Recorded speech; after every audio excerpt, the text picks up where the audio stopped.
आइए पाठ पढ़ें। 120वां भजन, छठा श्लोक। यरूशलेम की भलाई के लिए प्रार्थना करो। हे यरूशलेम, जो तुझे प्रेम करते हैं वे समृद्ध होंगे। तीसरा, विश्व युद्ध होने वाला है सन 1914 में। हंगरी और ऑस्ट्रिया नाम के दो क्षेत्रों से संबंधित एक व्यक्ति, वह राजा, शादी करता है। हनीमून के लिए सर्बिया नामक देश जाता है। तब क्या होता है कि सर्बिया देश में एक व्यक्ति उस हनीमून ट्रिप पर गए उस राजा, उस युवराज को मार देता है। इसका एक कारण प्रथम विश्व युद्ध का प्रकोप था। इसके पीछे कई कारण थे, लेकिन यह एक निर्णायक मोड़ बन गया। फिर प्रथम विश्व युद्ध में लगभग 2 करोड़ लोग मारे गए। 1930 9वां वर्ष है। कुछ घटनाएं घटी, इसने जर्मनी को गहराई से प्रभावित किया। इसके बाद द्वितीय विश्व युद्ध हुआ। द्वितीय विश्व युद्ध 1939 से 1945 तक चला। उस समय लगभग 7 से 8 करोड़ लोग मारे गए। प्रथम विश्व युद्ध में लगभग 1 से 1.5 करोड़ लोग मारे गए थे। अनौपचारिक रूप से 2 करोड़ लोग मारे गए थे। लेकिन द्वितीय विश्व युद्ध में 8 करोड़ लोग मारे गए। ये सबके पीछे साधारण कारण थे। प्रथम विश्व युद्ध में दुनिया के देश 2 समूहों में बंट गए थे। द्वितीय विश्व युद्ध में भी दुनिया 2 समूहों में बंट गई थी। अब एक और युद्ध, एक महत्वपूर्ण युद्ध शुरू हो गया है। वह है ईरान और इजराइल के बीच का युद्ध। इस युद्ध में मौतों की संख्या बढ़ती जा रही है। अब दुनिया के देश फिर से 2 समूहों में बंटने वाले हैं। कुछ देश इजराइल का समर्थन कर रहे हैं, कुछ देश ईरान का समर्थन कर रहे हैं। हमारे भारत देश को देखिए, हमारे भारत में भी लोग 2 समूहों में बंट रहे हैं।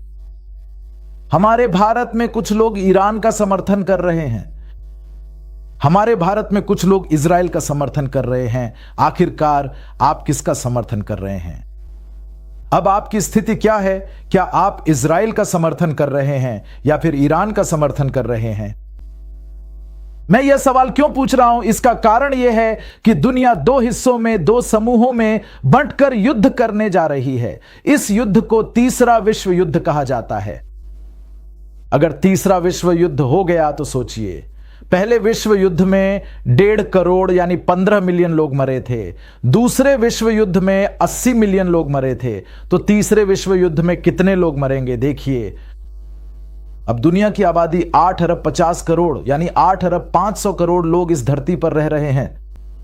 मान लीजिए कि यह आबादी 2 समूहों में बंट गई है। 400 करोड़ 25 लाख लोग एक तरफ, 425 करोड़ लोग दूसरी तरफ बंट गए और 197 देश 2 समूहों में बंटकर आपस में लड़ने लगे। तो इंसानों की मौत के साथ साथ पर्यावरण भी प्रभावित होगा। धरती पर मौजूद सभी क्षेत्र प्रभावित हो जाएंगे। लेकिन तीसरे विश्व युद्ध को कौन रोक सकता है? अगर वह हो गया तो अभी युद्धों को रोका जा रहा है, लेकिन उन युद्धों को कोई रोक नहीं सकता। पहले विश्व युद्ध और दूसरे विश्व युद्ध के कुछ कारण थे। वे दोनों विश्व युद्ध समाप्त हो चुके हैं। पहला विश्व युद्ध 1914 से 1919 तक चला। दूसरा विश्व युद्ध 1929 से 1945 तक चला। लेकिन अब तीसरा विश्व युद्ध होने वाला है। तीसरा विश्व युद्ध 2026 से ही शुरू हो जाएगा, ऐसा मानना चाहिए। क्यों? क्योंकि अब दुनिया 2 हिस्सों में बंटने जा रही है। असली वजह क्या है? इस तीसरे विश्व युद्ध का कारण क्या है? जो लोग इजराइल देश से नफरत करते हैं वे क्या कहते हैं कि तीसरे विश्व युद्ध का कारण इजराइल ही है। अब इजराइल देश पर पूरी दुनिया की नजरें क्यों हैं? वह कोई बड़ा देश नहीं है। मैं हमेशा कहता हूं, इस धरती पर 197 देश हैं। उन 197 देशों में से सबसे छोटा देश, बहुत ही छोटा देश है इजराइल। उसकी आबादी केवल 1 करोड़ है। उसका क्षेत्रफल 20,000 वर्ग किलोमीटर है, यानी 22,000 वर्ग किलोमीटर का क्षेत्रफल है। यही उसका क्षेत्रफल है। आज दुनिया के सभी देश उस पर नजर रखे हुए हैं। वे इजराइल देश को देख रहे हैं। अगर पूछा जाए कि तीसरे विश्व युद्ध का कारण क्या है, तो हर कोई इजराइल देश का जिक्र जरूर करेगा। आखिर ईरान नाम का देश इजराइल देश पर या इजराइल नाम का देश ईरान देश पर क्यों? वे क्यों लड़ रहे हैं, एक दूसरे पर हमला क्यों कर रहे हैं? इसका कारण बहुत ही साधारण है। साल 2023 में अक्टूबर महीने की 7 तारीख को हमास के लोग इजराइल देश में जाकर सैकड़ों लोगों को खुलेआम मार डाले और 100 लोगों को वे बंधक बनाकर ले गए। अब जाकर हमास वालों से पूछना चाहिए, भाई आप लोग इजराइल देश में क्यों गए? उसमें मौजूद उन इजरायलियों को मार डाला, इतने सारे लोगों को बंधक बनाकर क्यों ले गए? यह हमास वालों से पूछना चाहिए। उस दिन इजराइल देश में युद्ध शुरू हुआ। वह युद्ध अब तक जारी है, आज तक भी। यह ईरान देश तक पहुंच गया। इजरायलियों ने जाकर कहा, आप पर हमला किया है हमास वालों ने, आपके बच्चों को मार डाला है हमास वालों ने, आपके बच्चों को बंधक बनाकर ले गए। हमास आतंकवादी गाजा में हैं, आपने उन्हें नष्ट कर दिया। अब अगर पूछा जाए कि आप अब ईरान पर क्यों जा रहे हैं, तो इजराइल एक बात कहता है, हमास की कोई समस्या नहीं है, हमास की कोई गलती नहीं है। ईरान नामक देश ने हथियार, गोला बारूद और पैसे हमास को दिए हैं। हमास को प्रॉक्सी के रूप में इस्तेमाल करके हम पर हमला करवाया है। ईरान ही हमास को पैसे देता है। दक्षिण से तो इजराइल पर हमास हमला कर रहा है, वहीं उत्तर में लेबनान में हिजबुल्लाह को बढ़ावा देकर पालने वाला कौन है? ईरान देश ही है। ईरान ही हिजबुल्लाह को पैसे देता है, उन्हें हथियार देता है और कहता है कि आप इजराइल देश पर हमला करो, इससे हमें फायदा होगा। यमन देश में हूथी लोग हैं, उन्हें भी ईरान देश पैसे देकर, फंडिंग देकर, हथियार देकर कहता है कि आप इजराइल देश पर हमला करो। सीरिया देश में कुछ आतंकवादी हैं, उन्हें भी ईरान देश पैसे देता है, हथियार देता है और कहता है कि आप इजराइल पर हमला करो। ईरान ने इन जिहादी चरमपंथियों को धन और घातक हथियार मुहैया कराए हैं। इसके साथ ही ईरान उन्हें यह निर्देश देता है कि वे इजराइल देश पर हमला करें। दुनिया के सभी देश, चाहे सीधे तौर पर हों या परोक्ष रूप से, इजराइल से किसी न किसी हद तक द्वेष रखते हैं, लेकिन हमारा भारत देश इजराइल को गले लगाता है। भारत देश में कुछ लोगों को इजराइल पसंद नहीं है। कुछ लोग कहते हैं कि इजराइल को धरती से मिटा देना चाहिए, इजराइल को खत्म कर देना चाहिए। लेकिन हमारे भारत देश में 90% लोग इजराइल देश से प्रेम करते हैं। हमारे भारत देश के प्रधानमंत्री ने इजराइल देश के साथ समझौते किए हैं। हम इजरायलियों के साथ समझौते क्यों कर रहे हैं? इसका कारण यह है कि इजरायलियों और हमारे बीच एक सामान्य समस्या है। वह समस्या क्या है? आतंकवाद। आतंकवाद। इजराइल देश बहुत छोटा देश है। उस देश पे यमन देश, सीरिया, लेबनान, इसी तरह ईरान, गाजा और इनमें मौजूद सभी आतंकवादी इजराइल देश पर हमला कर रहे हैं। इन इस्लामिक देशों में जो देश आतंकवाद को बढ़ावा और समर्थन दे रहे हैं, वहां जाकर आप उन्हें बैठाकर पूछिए, अरे इजरायलियों से तुम्हारी समस्या क्या है? इजरायलियों पर तुम क्यों हमला कर रहे हो? जाकर हमास वालों से पूछिए, हिजबुल्लाह वालों से जाकर पूछिए, हूथियों से पूछिए, ईरान के सुप्रीम लीडर से पूछिए भाई तुम्हारी समस्या क्या है? तो वे क्या कहेंगे? वे कहेंगे कि इजराइल इस धरती पर नहीं रहना चाहिए, हमें उसे मिटा देना चाहिए, हमें उसे धरती से पूरी तरह से साफ कर देना चाहिए। यही उनका मुख्य विचार है। ईरान के supreme leader Ayatollah Ali Khamenei हैं। वह ईरान देश में एक न्यूक्लियर बम बना रहे हैं। अगर आप उनके पास जाकर पूछें कि आप न्यूक्लियर बम क्यों बना रहे हैं, तो उनका एक ही जवाब है, मुझे इजराइल देश को धरती से मिटा देना है, बस। फिर उनसे पूछा जाए कि आपको अमेरिका से इतनी नफरत क्यों है? अगर पूछा जाए क्यों, तो जवाब है कि अमेरिका इजराइल का समर्थन करता है, बस इसी वजह से। ईरान को अमेरिका पसंद नहीं है, तो यही कारण है। अब अगर मैं शास्त्रों के अनुसार बात करूं, कुछ धार्मिक ग्रंथों में कुछ लोगों ने लिखा है कि इज़राइल को धरती से मिटा देना चाहिए। हमें इज़राइल को मिटा देना चाहिए। इज़राइल देश से सबको इतनी दुश्मनी क्यों है, इतना गुस्सा क्यों है, इतनी जलन क्यों है? इज़राइलियों को धरती से मिटा देने की इच्छा क्यों रखते हैं? यह सब इज़राइल के लिए अब नया नहीं है। इज़राइल नामक देश के जन्म से लेकर अब तक यही स्थिति है। इज़राइलियों ने जहां जहां भी रहे, वहां वहां उन्हें अत्याचारों का सामना करना पड़ा। भारत को छोड़कर दुनिया में जहां भी इज़राइली है, हर जगह उन्हें बहुत अत्याचार झेलने पड़े हैं। एक देश के रूप में जन्म लेने के समय से ही मैं आपको कुछ बातें बताता हूं। निर्गमन ग्रंथ का पहला अध्याय और निर्गमन ग्रंथ का दूसरा अध्याय, अगर आप ये दोनों अध्याय पढ़ेंगे, ये इज़राइली लोग 70 लोगों के साथ अपनी यात्रा शुरू किए थे। ये 70 इज़राइली लोग कनान देश से, जो आज का वर्तमान इज़राइल है, वहां से मिस्र, इजिप्ट गए थे। कुल 70 लोग। वे 70 लोग वे मिस्र देश में लगभग 30 लाख लोगों में बढ़ गए। उस मिस्र देश पर शासन करने वाला राजा फिरौन था। उसे एक सपना आया। उस सपने में क्या दिखा? तो एक तराजू था, एक बैलेंस, एक तराजू। उस तराजू की एक तरफ मिस्री लोग थे और दूसरी तरफ इज़राइली लोग थे। इज़राइली मतलब वे इज़राइली लोगों को नहीं दिखे। दूसरी तरफ एक मेमना दिखाई दिया।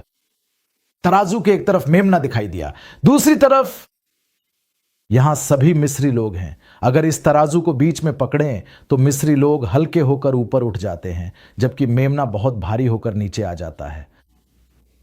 उस मिस्र के राजा फिरौन की तुरंत नींद खुल गई। उस सपने का मतलब क्या है उसे समझ में नहीं आया। तब उसने अपने पास मौजूद पंडितों, जादूगरों, ज्योतिषियों और सभी विद्वानों को बुलवाया। उसने कहा, अरे मुझे एक सपना आया है। उस सपने में एक तराजू दिखाई दी। उस तराजू के एक तरफ मेमना था और दूसरी तरफ मिस्री लोग थे। मिस्री लोग तो हल्के हो रहे हैं और मेमना भारी है। यह सपना क्या है? तब वे कहते हैं, राजा, मिस्री लोग यानी हमारे लोग और मेमना यानी हमारे देश में रहने वाले इज़राइली लोग। जब पूछा गया कि इस सपने का मतलब क्या है, तो उन्होंने कहा कि वे इस्राएली संख्या में बढ़ रहे हैं, वे गुणा हो रहे हैं, वे फल फूल रहे हैं, वे समृद्ध हो रहे हैं और हमारी जाति कम होती जा रही है। तब उस राजा ने इस्राएलियों के प्रति द्वेष पाल लिया और उनकी जाति को समाप्त करने की कोशिश की। उस दिन से ही यह सब शुरू हुआ। इस्राएलियों को कड़ी मेहनत में डालने वाला और उन्हें धरती से पूरी तरह मिटा देने की कोशिश करने वाला पहला देश था मिस्र, इजिप्ट। असल में इस्राएली जाति को समाप्त कर देना चाहिए, ऐसा सोचा था जब ये इस्राएली यूरोप में थे। तब हिटलर ने इस्राएली नाम के लोगों को धरती से पूरी तरह मिटा देना चाहिए, ऐसा सोचकर उसने एक ही समय में 60 लाख लोगों को मार डाला। एक समय था जब हिटलर के द्वार में स्पेन देश में इस्राएली लोग रहते थे। वहां की सरकार ने एक दिन एक कानून बनाकर इस्राएलियों को रस्सियों से बांधकर बाहर निकाल दिया। अपनी संपत्ति, अपने बैंक, अपने बनाए हुए घर, ये सब कुछ छोड़कर इस्राएली लोग वहां से चले गए। इस्राएली लोग दुनिया में कहीं भी रहे, उन्हें सताया जाता है। इसका कारण क्या है? तो वह यह है कि उन पर भगवान का आशीर्वाद है। इस्राएलियों पर भगवान का आशीर्वाद होने के कारण वे सूखी भूमि में भी फलते फूलते हैं। यहोवा का आशीर्वाद इस्राएलियों पर है। भगवान ने अब्राहम से कहा था, जो तुझे आशीर्वाद देगा मैं उसे आशीर्वाद दूंगा, जो तुझे शाप देगा उसे मैं शाप दूंगा। ऐसा भी भगवान ने कहा। अब्राहम पर जो आशीर्वाद था वह इसहाक पर आया, इसहाक पर जो आशीर्वाद था वह याकूब पर आया, याकूब पर जो भगवान का आशीर्वाद था वह इस्राएलियों पर आया। अब शैतान भी यही चाहता है कि इस्राएली लोग धरती पर न रहें। क्यों? क्योंकि इस्राएलियों में से ही प्रभु यीशु अर्थात स्त्री से जन्मा पुत्र आया। इस्राएल नामक स्त्री से मसीह नामक पुत्र आया। वही पुत्र शैतान का सिर कुचल देगा। इसीलिए शैतान ने सोचा कि उस पुत्र को इस्राएल नामक स्त्री से जन्म न लेने देने के लिए इस्राएल नामक जाति को मिटा देना चाहिए। तो अब क्यों, अभी ईरान क्यों इजरायलियों पर हमला कर रहा है? ईरान क्यों एक परमाणु बम बनाकर उसे इजरायलियों पर गिराकर इजरायलियों की भूमि को मिटा देना चाहता है? इसका एक साधारण कारण है, उनका विश्वास। उनका विश्वास, उनका आस्था, उनका यकीन है कि इजरायलियों की भूमि को पूरी तरह से मिटा देना चाहिए। इसके बारे में मैं और ज्यादा नहीं कहूंगा। हमारे भारत देश में कुछ साल पहले, शायद 2009 में, पाकिस्तान से कुछ आतंकवादी नावों में आकर मुंबई पहुंचे और एक ही बात बार बार जोर से बोलते रहे। वे एक ही शब्द को बार बार दोहराते रहे और सड़कों पर जो भी दिखा उन्हें AK-47 से मार डाला। वे होटल ताज गए। होटल ताज में भी वे अपने मुंह से एक शब्द जोर जोर से बोलते रहे और वहां जो भी मिला उन्हें मारते गए, मार डाला। उन्हें क्या दुश्मनी थी? उन्हें हमारे भारत देश से इतनी दुश्मनी क्यों थी कि पाकिस्तान से आए आतंकवादी हमारे भारत में आकर भारतीयों को AK-47 से सड़कों पर जो भी मिला उन्हें मारते गए, मारते गए, मारते गए, मार डाला। यह मुंबई में हुआ। संसद पर हमला किया गया। उन लोगों ने हमारे भारत देश की संसद पर हमला किया, पहलगाम में हमला किया, जो भी मिला उन्हें मारते जा रहे हैं। जब वे मार रहे थे तो उनके मुंह से एक शब्द निकल रहा था, वही एक ही शब्द। इजरायलियों पर, इजराइल देश पर हमला करते समय भी वे वही शब्द इस्तेमाल कर रहे हैं। उनके अनुसार धरती पर इजरायलियों या किसी अन्य विश्वास के लोगों को जीवित नहीं छोड़ना चाहिए। अगर वे उनके विश्वास में नहीं आते तो उन्हें मिटा देना चाहिए। ऐसा ही सिद्धांत है उनका। ऐसा ही देश है ईरान। इसी वजह से ईरान मानता है कि इजराइल नामक जाति को धरती से पूरी तरह मिटा देना चाहिए। इसका दूसरा कारण क्या है पूछें तो पवित्र भूमि। पवित्र भूमि। इजरायलियों के पास मंदिर नहीं है। इजरायली लोग मंदिर बनाकर जीवित परमेश्वर की पूजा करने जा रहे हैं। इजरायली लोग जब भगवान की ओर मुड़ते हैं तो यह शैतान को पसंद नहीं आता। इसीलिए शैतान ईरान का उपयोग करता है, ईरान देश को प्रेरित करता है, ईरान के नेताओं को उकसाता है ताकि वे इजराइल नामक देश को धरती से मिटा दें। आज पूरी दुनिया क्या देख रही है? वे देख रहे हैं कि इजराइल देश ईरान पर हमला कर रहा है, लेकिन ईरान ने कुछ साल पहले 2020 के तीसरे साल अक्टूबर महीने की 7वीं तारीख को हमास को हथियार देकर, हमास को उकसाकर जब उन्होंने 100 इजरायली लोगों को मार डाला तब किसी ने ज्यादा कुछ नहीं कहा। जब लेबनान से हिजबुल्लाह ने इजरायलियों पर मिसाइल दागी, जब यमन से हूथी मिसाइलें दागी गईं, जब इजराइल नाम के देश को धरती से मिटा देना चाहिए ऐसी कट्टरता दिखाई जा रही है, जब लोग सोच रहे हैं कि इजराइल नाम का देश धरती से पूरी तरह मिटा देना चाहिए, इतनी तीव्रता से किसी ने भी आक्रमण नहीं किया था। लेकिन अब स्थिति क्या हो गई है अगर पूछें तो इजराइल डटा रहा। इजराइल ने एक ही निर्णय ले लिया, अगर ईरान न्यूक्लियर बम बना लेता है तो उसे सीधे इजराइल देश पर ही गिराया जाएगा, इजराइल देश को तबाह कर देंगे। उनके लिए, इजरायलियों के लिए इजराइल देश और यरूशलेम शहर बहुत जरूरी हैं। क्यों इजरायलियों को यरूशलेम शहर और इजराइल देश की रक्षा करनी चाहिए? मैं यह एक बात पढ़कर समाप्त करूंगा। भजन संहिता 120 दूसरा भजन मैं पढ़ रहा हूं। देखिए, यहोवा के मंदिर को चले चले, जब लोगों ने मुझसे कहा तो मैं आनंदित हुआ।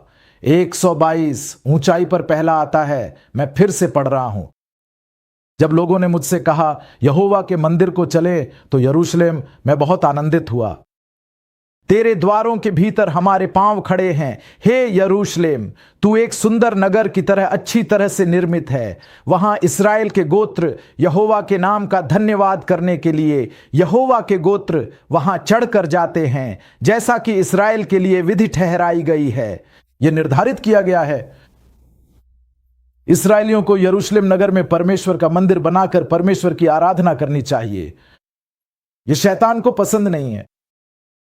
चूंकि परमेश्वर ने इस्राएल और यरूशलेम को चुना है, इसलिए शैतान क्या करना चाहता है? वह चाहता है कि इस्राएली और यरूशलेम तुम्हारे देश में न रहे। इसी कारण हम सभी को 11वां पद दिया गया है, एक श्लोक दिया गया है। उसके बाद मैं पढ़ रहा हूं, देखिए, छठा पद पढ़ता हूं, देखिए, यरूशलेम की भलाई के लिए प्रार्थना करो। हे यरूशलेम, जो तुझे प्रेम करते हैं वे समृद्ध होंगे। हमें जो एकमात्र काम करना है, जो महान कार्य परमेश्वर ने हमें दिया है, वह यह है कि हमें यरूशलेम की भलाई के लिए प्रार्थना करनी चाहिए। यरूशलेम समृद्ध हो, जो उसे प्रेम करते हैं वे भी समृद्ध हों। समाप्त करने से पहले मैं एक बात कहना चाहता हूं। 2000 सालों तक हमारा भारत देश फिलिस्तीन का समर्थन करता रहा।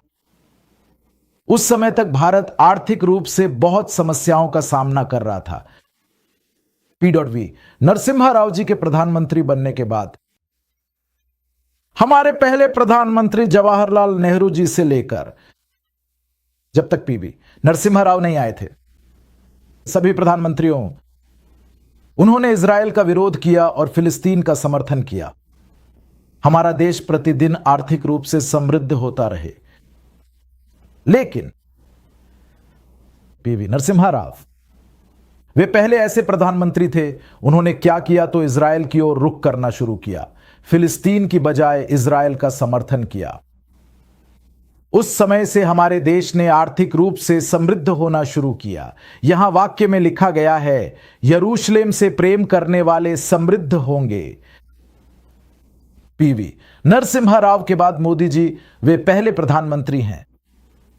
हमारे भारत देश के प्रधानमंत्री, सभी प्रधानमंत्रियों में से नरेंद्र मोदी जी वे पहले प्रधानमंत्री हैं। यही वे पहले प्रधानमंत्री हैं जिन्होंने इजराइल देश में कदम रखा। इजराइल देश में कदम रखने वाले पहले प्रधानमंत्री।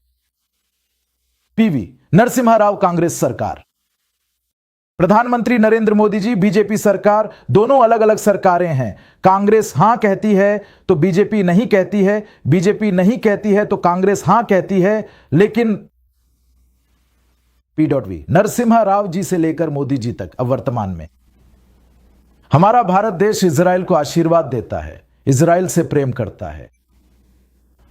क्या आप जानते हैं कि आज हमारा भारत देश किस स्थिति में है? कुल 197 देश हैं, उनमें हमारा भारत देश जीडीपी में तीसरे स्थान पर पहुंच गया है।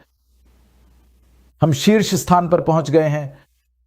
आज देश आर्थिक रूप से प्रगति कर रहा है। भारत के प्रधानमंत्री नरेंद्र मोदी जी हाल ही में सिर्फ 23 दिन पहले इजराइल जाने पर इजराइल के प्रधानमंत्री ने भारत के प्रधानमंत्री को गले लगाकर विदाई दी। हमारा देश इजराइल को आशीर्वाद देता है। हम इजराइल का समर्थन कर रहे हैं। हम धन्य हैं। हम इजराइल देश से तकनीक ले रहे हैं। इजराइल की तकनीक अब हमारे लिए कृषि में उपयोगी हो रही है। मैं यह वाक्य सच कह रहा हूं। मैं कह रहा हूं कि बाइबल सच है। देखिए, यरूशलेम की 120वीं दूसरी स्तुति में आया है, यरूशलेम की भलाई के लिए प्रार्थना करो यरूशलेम, जो तुझे प्रेम करते हैं।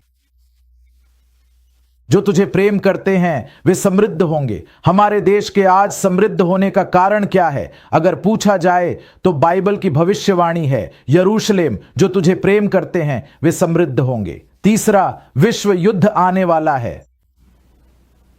अगर सबको क्या दिखाई दे रहा है? अगर पूछा जाए तो असल में सभी समस्याओं का कारण एक ही है, वो है इजराइल देश।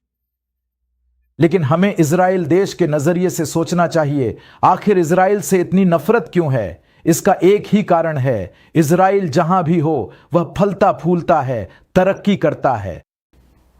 उसकी यह तरक्की कोई बर्दाश्त नहीं कर पा रहा है। यहां असली बात क्या है? अगर पूछें तो एक ही बात है, आपको इजराइल और इजराइलियों को आशीर्वाद देना चाहिए, तब आपको भी आशीर्वाद मिलेगा। या फिर आप इजराइल देश से नफरत कर सकते हैं, तब आप पर शाप आ जाएगा। बस यही बात है। यह वह आशीर्वाद है जो भगवान ने अब्राहम को दिया था। जो तुम्हें आशीर्वाद देंगे मैं उन्हें आशीर्वाद दूंगा, जो तुम्हें शाप देंगे मैं उन्हें शाप दूंगा। अब दुनिया के बड़े बड़े देशों में जो भी देश इजराइल के साथ जुड़े हुए हैं, यहां तक कि इस्लामिक देशों में, अरब देशों में भी, आप दुबई को देख लीजिए, UAE, Bahrain, Qatar, Kuwait, Saudi Arab, ये सभी देश समृद्ध हो रहे हैं। क्या आप जानते हैं कि ये सारे मुस्लिम देश क्यों फल फूल रहे हैं? वे इजराइल के पूरी तरह खिलाफ नहीं हैं। अब अगर आप पूछें कि असली समस्या क्या है, अमेरिका के राष्ट्रपति ट्रंप ने मिडिल ईस्ट में एक समझौता करवाया था। उसे अब्राहम एकॉर्ड कहा जाता है। अब्राहम एकॉर्ड का मतलब क्या है? इजराइल के साथ मिडिल ईस्ट में मौजूद कई देशों के साथ समझौता करवाकर एक एग्रीमेंट के तहत एक आर्थिक कॉरिडोर बनाने की योजना है। एक दिन नेतन्याहू साहब ने न्यूयॉर्क, अमेरिका में यूएन में भाषण देते हुए एक बोर्ड दिखाकर यही बातें कही थीं। चाहे वह इस्लामिक देश हो, चाहे वह अरब देश हो, चाहे वह हिंदू देश हो, चाहे वह क्रिश्चियन देश हो या कोई भी देश हो, जो भी देश इजराइल को आशीर्वाद देता है वे देश समृद्ध होते हैं, ऐसा उन्होंने दिखाया। उन्होंने मैप दिखाते हुए यह बताया। हम हैरान रह गए। लेकिन तीसरा विश्व युद्ध किस तरह से चित्रित किया जाने वाला है, दुनिया इसे कैसे देखने वाली है? मतलब कुछ देश इजराइल का समर्थन करेंगे और कहेंगे कि सारी गलती दूसरों की है। कुछ देश ईरान का समर्थन करेंगे और कहेंगे कि सारी गलती इजराइल की है। लेकिन जो भविष्यवाणी पूरी होनी है वह क्या है? चाहे आप माने या न माने, यहेजकेल ग्रंथ के 38वें अध्याय में एक युद्ध का उल्लेख है। उसे गोग और मगोग का युद्ध कहा जाता है। जब वह युद्ध होगा तब सभी देश इजराइल को अकेला छोड़ देंगे और उससे किनारा कर लेंगे। कई देश, रूस, तुर्की, ईरान, लीबिया, मतलब इथियोपिया, ये सारे देश और भी कई देश मिलकर इस तरह से इजराइल देश पर युद्ध करने के लिए आने वाले हैं। उस समय भगवान आकाश से उन देशों पर युद्ध करेगा। उस दिन यहोवा की महिमा पृथ्वी पर मौजूद हर व्यक्ति देखने वाला है। यह बहुत जल्दी होने वाला है। उस महिमा को देखने से पहले महिमामय परमेश्वर को अपना जीवन समर्पित कर दें। इजराइल का परमेश्वर हमारा, आइए हम अपना जीवन उन्हें समर्पित करें और आशीर्वाद प्राप्त करें। परमेश्वर की कृपा और पवित्र आत्मा हम सभी पर दया करे।